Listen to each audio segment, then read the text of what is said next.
언어 교환의 장점, 억양과 혀 위치, 더 잘할수록 내가 언어 교환을 통해서 베트남어를 더 잘할수록 상대방이 한국어를 어떻게 말할지 더 이해가 잘 된다.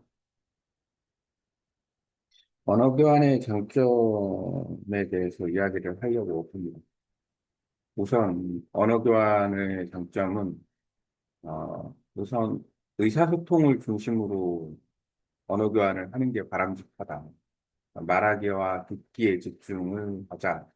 문자 중심으로 일단 언어 교환을 하지 말고 듣기가 될 때까지는 어렵더라도 말하기와 듣기를 중심으로 얘기하고 그렇게 해야 발음도 좋아지고 여러 가지로 얻을 수 있는 게 많다라는 부분.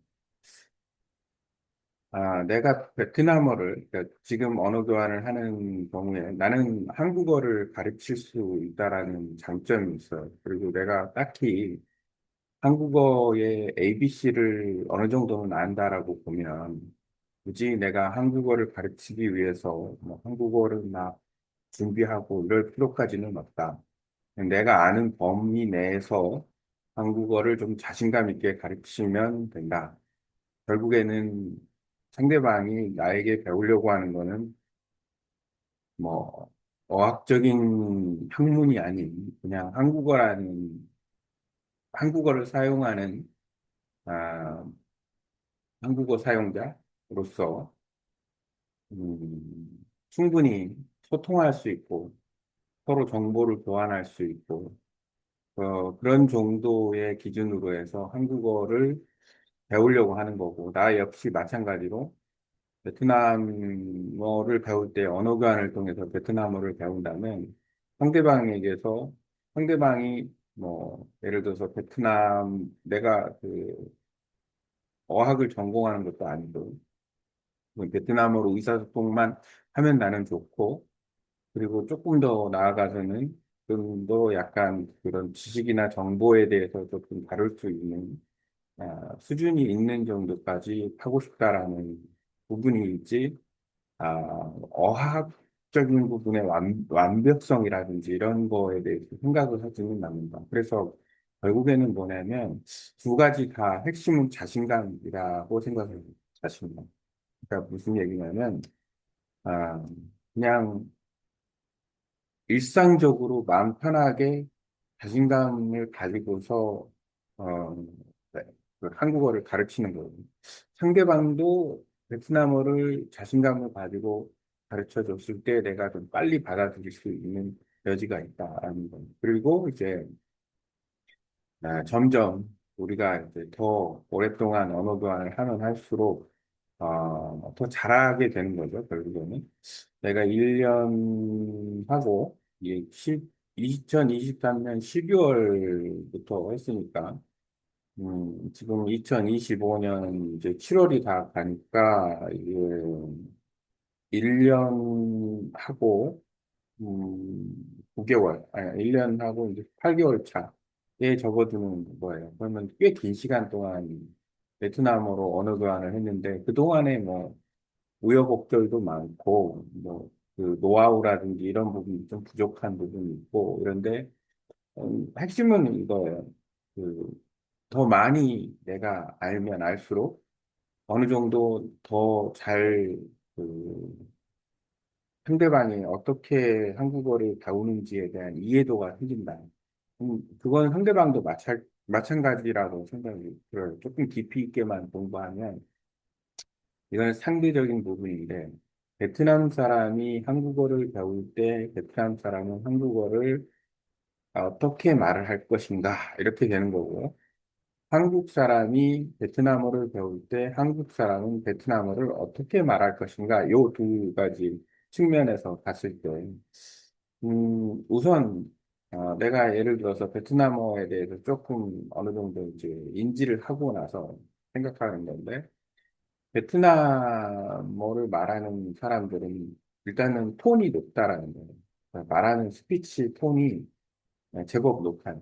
예를 들어서 중국도 성조가 있으니까 중국 사람들도 톤이 높다라고 볼 수가 있죠. 왜냐하면 그런 걸 좀 느낄 수 있는 게 그러니까 중국 사람이 여행을 오거나 중국 사람이 한국 여행을 오거나 아니면 중국에 가서 이렇게 여행을 하거나 또는 내가 이제 베트남 사람과 대화를 하거나 베트남 사람들이 이제 자기들끼리 이야기하는 것을 베트남 여행 가서 또는 어떤 일하면서 듣거나 이랬을 때의 어떤 톤이 한국 사람이 말하는 것보다는 톤이 높다라는 거를 조금 알 수가 있어요. 억양이 조금 높다.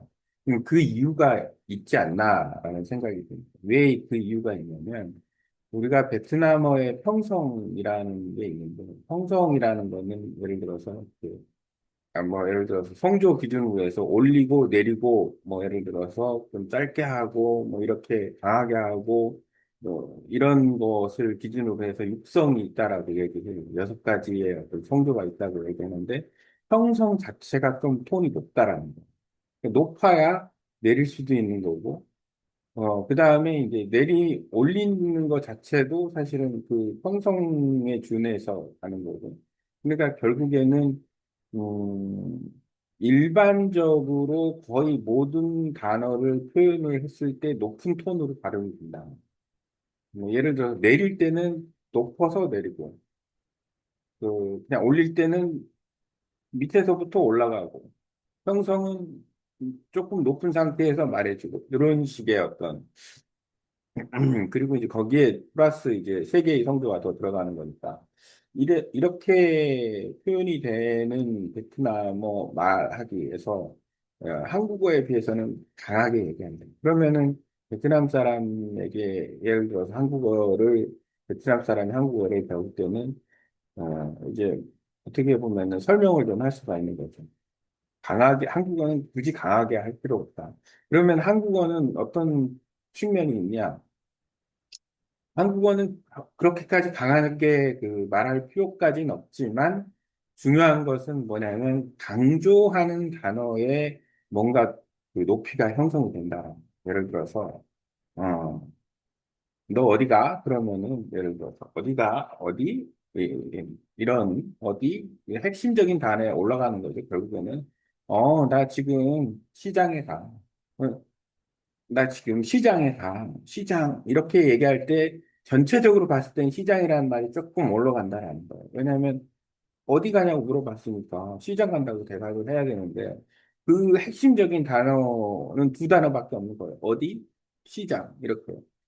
결국에는 의사소통하는 차원에서 봤을 때는 한국어는 성조라든지 이런 게 있는 건 아니고 거의 평성 기준인데 평성 기준도 베트남어하고 비교했을 때는 톤이 낮은 거고 그리고 이제 톤이 낮은 상태에서 어떻게 보면은 조금 더 강조하는 단어. 그러니까 쉽게 말하면 말이라는 거는 의미 전달이에요. 의미 전달인데 우리가 쓰는 말 전체가 다 의미 전달어는 아닌 거예요. 뭐 특히 이제 한국어나 일본어 같은 경우는 조사가 발달돼 있어서 그것을 뭐라고 하나?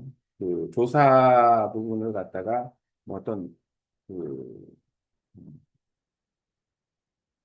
어떤 연결어 같은 개념으로 표현이 될 수도 있는데, 어쨌든 그 조사가 발달되어 있는데, 이 조사라는 거는 사실 그냥 말의 위치를 연결해주는 역할을 하는 것 뿐이지, 뭐, 예를 들어서 그 조사가 뜻을 가지고 약간의 뜻은 있을 수는 있는데, 뭐 예를 들어서 명사나 뭐 이런 것처럼 명확한 뜻을 가지고 있는 건 아니에요. 그러니까 그 조사라든지 이런 부분이 굳이 강하게 발음할 필요도 없고 때에 따라서는 구어체, 말에서는 조사가 많이 생략되기도 하고 이런 형태의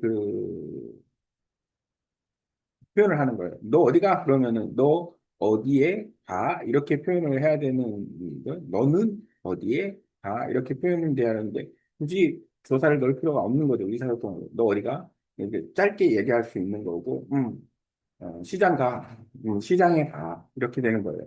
결국에는 이런 어떤 의사소통에 대한 부분은 생략 또는 뭐 여러 가지 측면에서 봤을 때는 한국어 기준으로 보면, 좀 강조되는 내가 핵심적으로 의미 전달하려고 하는 게 조금 더 강하게 얘기하고 많은 부분은 그냥 평범하게 얘기한다라는 거예요. 근데 내가 지금 여기서 베트남어하고 한국어를 비교를 했는데, 마찬가지야. 한국 사람인 내가 베트남어를 얘기하려고 하면 톤을 좀 높여서 얘기해야 된다. 베트남 사람이 톤을 높여서 얘기하니까. 특히 평성 같은 경우 기준으로 봤을 때도, 어, 평성 같은 기준으로 봤을 때도 평성 기준으로 해서 이제 올리고 내리고 뭐 이렇게 얘기를 할 수가 있는 거죠. 예, 그런 측면에서 봤을 때 이런 것들을 베트남 사람이 잘 얘기를 해주면 훨씬 더 빨리 내가 베트남어에 접근을 할 수가 있는 거고 나 또한 베트남 사람이 한국어를 말할 때 내가 너네가 한국어를 말할 때는 이런 부분이 특징이야. 그러니까 이런 한국어를 이렇게 얘기하는 게 더 좋아. 실제로 그렇게 한 적이 있어요. 그 베트남 언어 교환 친구에게 습관적으로 말끝을 올리는 경향이 있어요, 베트남 사람들. 왜냐하면 강하게 얘기하는 습관이 있으니까. 그리고 조사를 쓰는데도 조사에 강세가 있는 경우가 있어요. 그러니까 조사를 낮추질 못하는 거예요. 그러다 보니까 되게 강하게 얘기를 해요. 지금 그 쉽게 말하면 베트남식으로 얘기하는 거예요, 그 자체는. 예를 들어서 우리가 보통 언어라는 것 자체는 그 나라 사람이 그 언어를 쓰면서 그 언어의 말에 어떤 맛이 생기는 거고 말에 어떤 뉘앙스가 있는 거예요. 예를 들어서 인도 사람이 영어를 쓸 때, 필리핀 사람이 영어를 쓸 때. 그래서 그 어떻게 보면은 아, 구글의 보이스 타이핑의 음성 녹음해 보면은 어, 지역마다 영어가 달라요. 특히 아랍어도 그렇고 보편적으로는 스페인어도 그렇고 이런 부분의 특징은 뭐냐면 그거는 평균치가 있다라는 거예요. 평균치. 그 나라 사람들이 예를 들어 1억 명이 베트남 사람 1억 명인데 1억 명이 예를 들어서 한국어를 다 써야 된다. 이랬을 때 한국 사람처럼 쓸 리가 없다는 거예요. 베트남 사람처럼 쓰지. 많이 쓰게 되면 세컨드 랭귀지 개념으로 되면. 근데 소수의 사람이 한국어를 배운다. 그러면은 이거는 그냥 한국 사람들처럼 말하는 게 더 유리한 거죠. 왜냐하면 한국 사람 입장에서 봤을 때는 한국어 잘하네 이렇게 되는 거니까 완전히 베트남식으로 얘기해 버리면은 좀 그러네 이렇게 되는 거죠. 그러니까 얼마나 많은 사람들이 그 언어를 쓰느냐에 따라서 이게 차이가 나는 거고, 실제로 뭐 베트남과 한국어 기준으로 보면, 뭐 언어를 기준으로 봤을 때는 그냥 외국어다라고 생각을 하면 돼요. 왜냐하면 그렇게까지 많은 사람들이, 예를 들어 한국 사람 입장에서 베트남어를 쓰는 사람들이 그렇게까지 많지도 않고, 베트남 사람 중에서 한국어를 많이 쓰긴 하지만 전체 인구 비해서 그렇게까지 베트남 사람이 한국어를 많이 쓰느냐? 그것도 아닌 거고. 그러면 결론적으로 말하면 두 나라 사람이 이제 언어 교류를 한다 그러면은 그것은 외국어로서의 어떤 언어 교류인 거다. 그럼 결국에는 조금 더 비슷하게 말을 하는 게 유리한 거다라는 거예요. 많은 사람들이 얘기한다 그러면은 그거는 좀 다른 얘기죠. 예를 들어서 앞에서도 얘기했지만 인도 사람이 영어를 쓴다. 영어가 세컨 랭귀지고 공용어까지는 아니더라도 보편적인 언어로 많이 사용을 하는 누구나 다 영어를 쓸 일이 있는 거예요. 그러면 그럴 때는 결국에는 그 사람들 입장에서 봤을 때는 영어를 굳이 영국 사람처럼, 미국 사람처럼, 호주 사람처럼 말할 필요는 없다. 그냥 인도 사람처럼 얘기하면, 인도 사람이 영어를 쓸 때에 그냥 편하게 쓰는 식으로 영어를 얘기하면, 그게 자기들한테는 편한 거고, 그 영어를 쓰는 사람 인도 인구가, 지금 인도가 15억 정도, 16억 정도 된다고 하는데, 그 중에 사실 1억 명만 써도, 영국 사람보다 더 많은 거예요. 어떻게 보면은, 영어를 쓰는 인도 사람들이. 그러면, 그냥, 인도 사람은 영어를 그렇게 쓰는구나. 이렇게 되는 거죠. 유튜브에, 예를 들어서 인도의 공과대학에서, 강의하는 교수님 얘기를 들어봐도, 그냥, 인도 사람 영어다. 이렇게 생각하는 거예요. 프리젠테이션 하거나, 뭐, 테드토크 이런 데서 인도 사람이 이렇게 말을 하면, 그 인도 영어예요, 결국엔. 그 범주를 많이 벗어나진 않는다. 만약에 인도 사람이 이제 완전히 그 영어 주류권, 그러니까 미국에 가든 영국에 가든 호주에 가든 그 나라의 주류권에 들어가서 만약에 내가 그 언어를 사용해야 된다. 그러면 그때는 얘기가 좀 달라지겠죠. 아나운서를 해야 된다라거나 아니면은 그 말하는 쪽으로 전문가가 돼야 된다. 근데 대부분 예를 들어서 인도 사람인데 미국에서 공부한 사람들 같은 경우에는 조금 더 그 언어가 이제 뭐 순환이 된다고 하나? 그 미국식으로 가까워진다거나 이런 경향이 있는 것 같아요. 사람은 다들 거의 비슷하지 않나라는 생각이 들어요.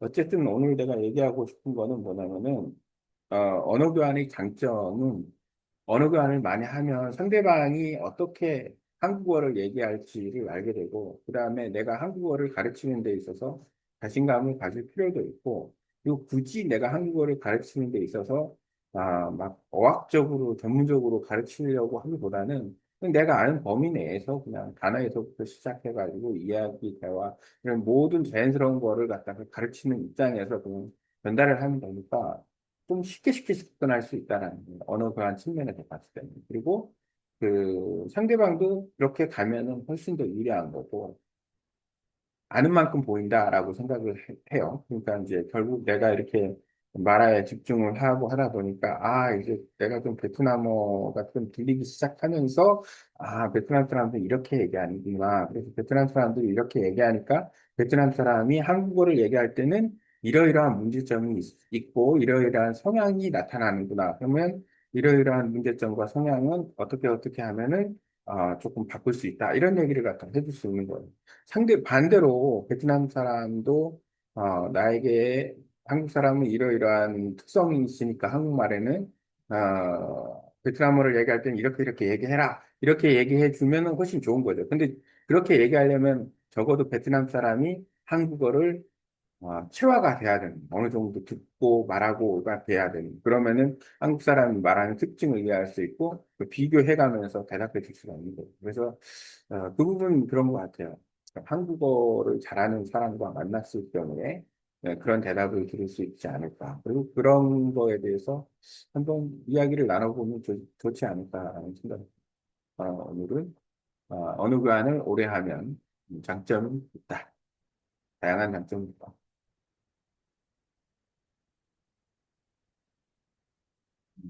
지금까지 얘기한 내용이 꽤 기네요. 말을 좀 빨리 해서 그런 건지 말은 어쨌든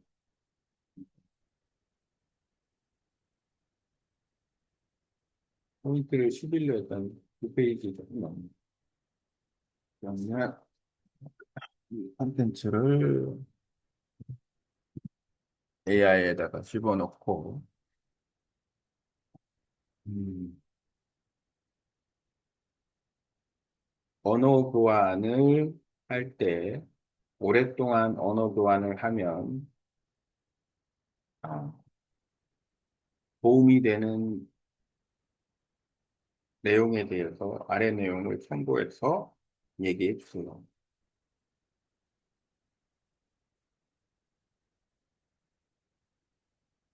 구체적이지가 않는데 그냥 딱딱 붙여놓고 한번 돌려보겠습니다.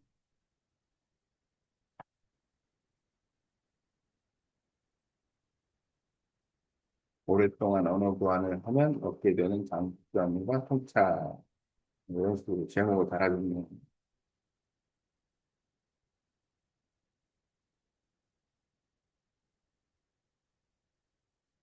AI의 분석력은 그냥 놀라울 뿐이다. 라고 생각이 돼요. 그리고 정리 능력도 탁월하다. 내가 이거 정리된 것을, 아, 그 밑에 이제 쓰기는 하는데, 보는 사람은 거의 없지 않을까 싶기도 한데, 어쨌든 그렇습니다. 음, 그래도 이제 구글 도큐멘트로 가져와서 한번 읽어보는 걸로 마무리. 언어 교환의 장점과 이거 제목이 억양과 회오치도 잘할수록 상대방이 어떻게 말할지 이해가 된다. 오랫동안 언어 교환을 하면 얻게 되는 장점과 차이. 의사소통 중심의 언어 교환이 가장 효과적이다. 초반에는 말하기와 듣기에 집중하는 것이 핵심이다. 문자 중심의 언어 교환, 세팅 문법 위주 학습은 말하기에 듣기에 효과가 더디다. 듣기가 되기 전까지 말하기 위주로 밀고 나가야 한다는 원칙이 중요하다. 서로의 언어를 있는 그대로 가르치고 배우는 방법. 나는 한국어를, 상대방은 베트남어를 가르치며 서로 언어 습관과 특징을 공유한다. 전문적인 교재 없이도 내가 아는 한국어만으로 충분히 외칠 수 있다. 자신감을 갖자. 언어 교환은 학문이 아니라 일상 속의 의사소통이 목표다. 언어 교환은 정확함보다는 자연스러움이 중요하다. 내가 베트남어를 잘할수록 상대방이 한국어를 배우는 방식을 더 잘 이해하게 된다. 언어 교환의 가장 큰 보상은 단순히 내가 잘하게 되는 것 아니라 상대방의 언어 인식 구조를 이해하는 능력이 생긴다는 것이다. 예, 베트남어 성조가 높기 때문에 베트남인은 한국어 말끝을 자꾸 올리는 습관이 있다. 내가 상대방의 언어 습관을 이해하면 한국어 교육도 더 효과적으로 진행할 수 있다. 어감과 발음의 차이를 이해하게 된다. 베트남어는 성조 언어이기 때문에 말이 톤이 높고 강하다. 한국어는 성조가 없고 의미 중심 단어에 강세를 두는 언어이다. 너 어디가? 어디? 시장 가? 시장. 언어의 억양 차이는 단순한 발음 문제가 아니라 문화적, 구조적 차이다. 언어 교환을 통해 언어 감각이 생긴다. 발음, 억양, 표현 방식 등을 비교해 보면서 언어의 뉘앙스와 흐름을 이해할 수 있다. 결국에는, 이래서 한국인은 이렇게 말하고 베트남인은 저렇게 말하는구나를 기록하게 된다. 단기적인 언어 교환은 단기간 학습으로 절대 알 수 없는 언어 구조 간의 연결고리를 터득하게 해준다. 언어는 외국어일 뿐 목표는 상호이해. 베트남인이 한국어를 원어민처럼 말할 필요는 없다. 한국인이 베트남어를 원어민처럼 말할 필요도 없다. 중요한 것은 상대방이 이해할 수 있는 수준으로 말하는 것이다. 인도인의 영어 사용 예시처럼 자기 스타일의 외국어 사용이 자연스러울 수 있다. 언어 교환은 서로 거울이 되는 과정이다. 베트남 사람이 한국어를 배우면서 보이는 특징은 한국 사람이 베트남어를 배울 때 똑같이 나타난다. 반대도 마찬가지예요. 언어 교환 파트너는 나의 언어 습관을 돌아보게 하는 거울 같은 존재다. 결론, 언어 교환의 본질은 서로를 이해하고 성장하는 것. 오랜 기간 언어 교환을 하면 말하기, 듣기 능력뿐만 아니라 언어 뒤에 숨어있는 문화와 사고 방식까지 이해하게 된다. 내가 한국어를 자신감 있게 가르칠수록 상대방도 베트남어를 자신 있게 가르칠 수 있다. 언어가 아니라 결국 사람과의 교류가 핵심이다. 활용 팁, 이 글을 바탕으로 했고, 오늘은 언어 교환의 장점에 대한 이야기를 좀 해봤습니다. 장점 중에서 어, 언어 교환을 했을 때에 그 언어를 더 잘 말하게 되면 어떤 효과가 있는지에 대해서 조금 더 잘 이해할 수 있다. 그래서 조금 더 피드백을 잘해줄 수 있다. 마찬가지로 상대방도 나에게 그 좋은 피드백을 해주면 고마운 거다.